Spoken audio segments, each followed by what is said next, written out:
全快速除痘消除色斑。Hello and welcome to Maximum. David Vincent, 42 ans. Je suis originaire du coin, des environs de Niort, Chorel, la Crèche, Saint-Gelais, dans ces coins-là.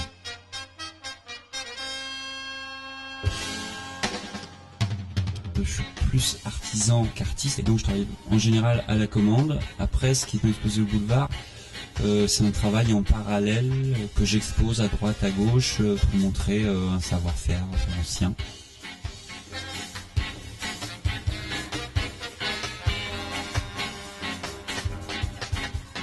Les 4 supports sur lesquels je travaille sont sur le bois, sur le métal, sur les vitres, un peu comme ça se faisait autrefois, et aussi directement sur les murs. C'est un peu comme je dis parfois pour bien imager mon travail, c'est un peu du tatouage de maison. Ce qui se passe, c'est qu'au Café du Boulevard, il y a des échantillons sur bois, sur métal, sur le verre, mais pas sur les murs, dans le sens où je ne peux pas déplacer des bouts de mur, dans l'espoir de déboucher sur des commandes, que ce soit pour des commerçants, artisans, mais aussi pour des particuliers. Donc voilà, c'est à la fois publicitaire et décoratif.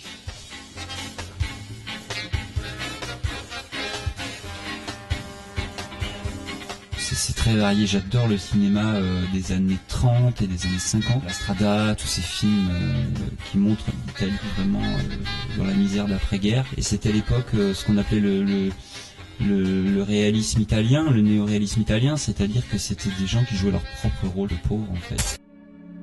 Il cinema italiano si arricchisce di un altro autentico capolavoro, La Strada. Un film français, par exemple Les Diaboliques, Simone Signoret, Paul Meurice, avec un petit passage à Niort dans les années 50. Et ils viennent cacher un cadavre à Niort. Ça se passe dans la banlieue parisienne. Et donc ils descendent de Paris avec une vieille de chevaux fourgonnette. Ce n'est pas une histoire de fou, c'est une histoire diabolique. Qui est là?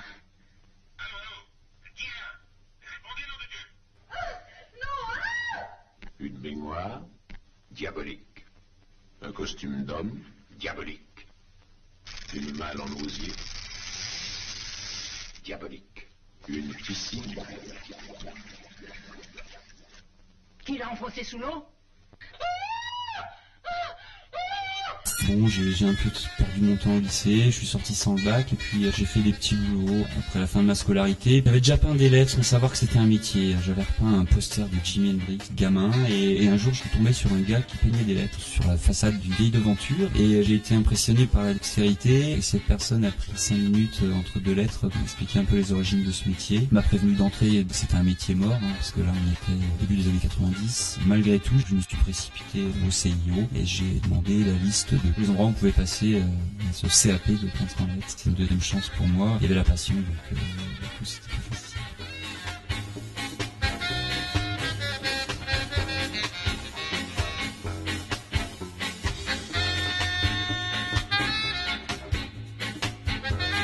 Beaucoup de musique afro, tout ce qui est ska, soul funk, tout ce qui est James Bond et compagnie.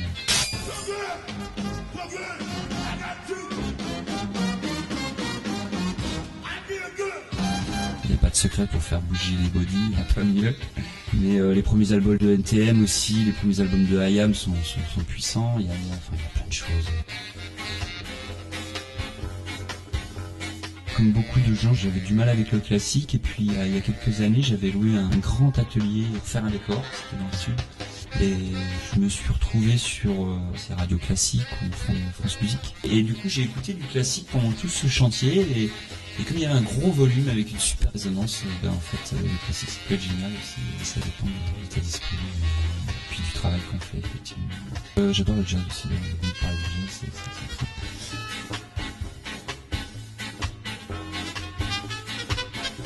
On était sur un camping en Camargue avec mes parents et en face de nous il y avait 2 artistes qui vendaient leur artisanat le soir dans les rues des Sainte-Marie-de-la-Mer et qui vivaient à Berlin-Ouest.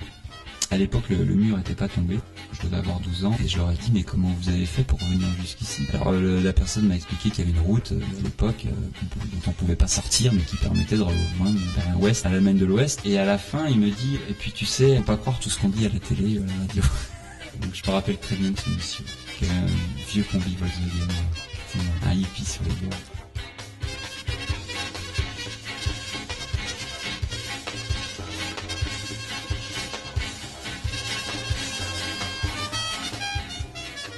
Je lis très peu, gros fan de BD par contre depuis longtemps.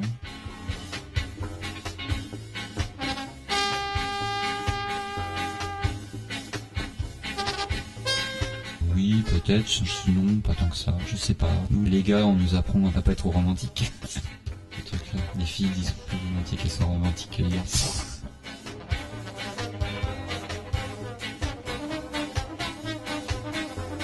Ça va de mieux en mieux, mais on peut pas dire que j'en vis encore toute l'année. Il y a une chose qui est sûre, c'est qu'il n'y a rien de pire que de faire toute l'année la même chose. Et l'hiver, quand j'ai moins de travail, en ce moment, je fais de la maçonnerie et ça me fait du bien, ça me change de domaine. D'autant plus que j'utilise beaucoup de peinture à l'huile, peinture glycéro, surtout sur le bois, le métal et le verre. Et donc, ce sont des peintures toxiques. Donc, je suis bien content de mettre mes poumons au repos de temps en temps.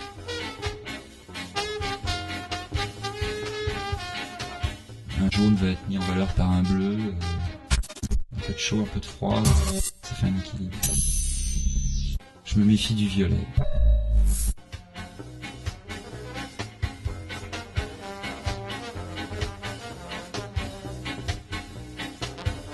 L'Amérique centrale qui m'attire, je suis jamais allé. Ces milliers d'îles là au niveau de l'Indonésie, et pour mettre un pavé dans la mare, j'aimerais bien aller en Iran. C'est pas la mode en ce moment, mais ça doit être super.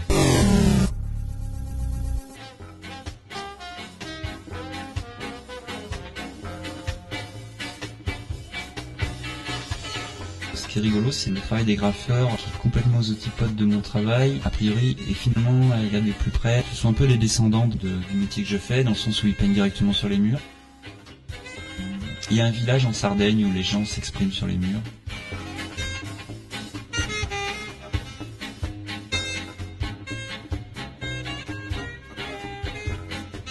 Je me bats contre une machine dans le sens où la signalétique aujourd'hui est numérique et donc mon travail est un peu obsolète, un petit peu dépassé, a l'air plus cher mais en comparaison évidemment vu que moi je suis qu'avec mes petits crayons, mes pinceaux, j'ai pas d'ordinateur, pas de rétroprojecteur, je peux travailler sans électricité. Et le problème je pense c'est qu'aujourd'hui on est tellement insisté de technologie, de progrès qui nous facilite la vie c'est vrai mais qui nous asservissent et qui nous rendent dépendants.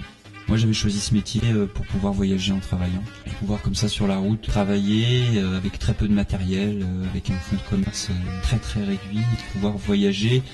À la rigueur, il m'est arrivé de peindre des lettrages dans des pays étrangers où je comprenais pas ce que je peignais parce que je parlais pas la langue. Je savais très bien que vu le commerce où c'était, je savais très bien que c'était.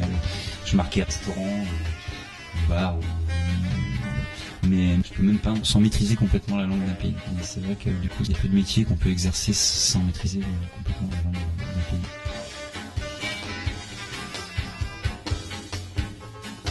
Une vieille Citroën Ami 8 que j'ai acheté 400 € il y a quelques années. Parce que c'est vrai que j'aime bien les choses anciennes mais au-delà de ça c'est parce que c'est pas cher et puis parce qu'on peut le réparer soi-même et puis parce qu'on est un peu plus autonome. Comme dit un très bon pote qui se reconnaît pas dans l'électronique, Yannick.